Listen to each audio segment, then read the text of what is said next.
Okay. Good evening. You have stepped into the home of Sam and Anna Daggett, and the year that you see being represented is the year 1760. Now you'll notice that there aren't any Christmas decorations in this home, and that's by design. The Daggetts were Congregationalists, and they didn't celebrate Christmas. To them, there wasn't any one day that was more holy than any other day. In fact, they would point out to people that the Bible, as far as they were concerned, didn't give a specific date as to when Jesus was born. So to them, Christmas was just another day. You had to get up, take care of your animals, have your dinner, and go and do whatever chores that needed to be done. So that's not to say, though, that they didn't have feasts that they had celebrated. They would have a wedding feast. They also had feasts for Thanksgiving, as far as being thankful for a good harvest or surviving a drought. They had barn raisings. There were also reading circles and sewing circles and dances. So they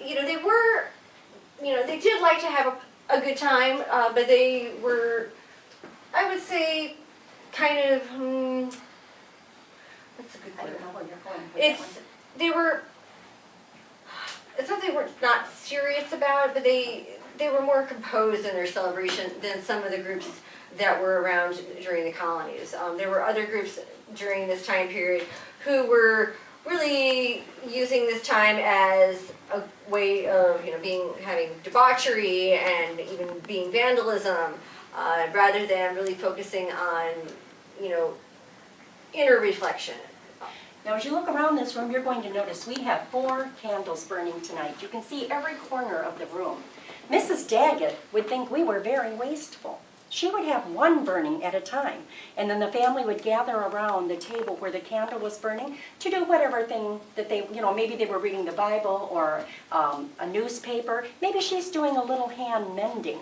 If they were not using the candle for that purpose, they would be using it like we use a flashlight today, to get you from point A to point B safely.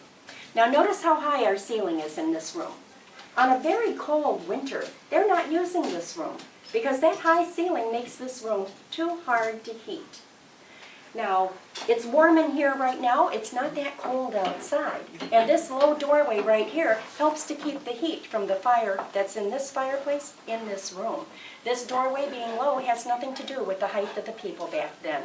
George Washington, according to Mount Vernon, is 6 foot 2 inches. So every generation has people that are tall and short.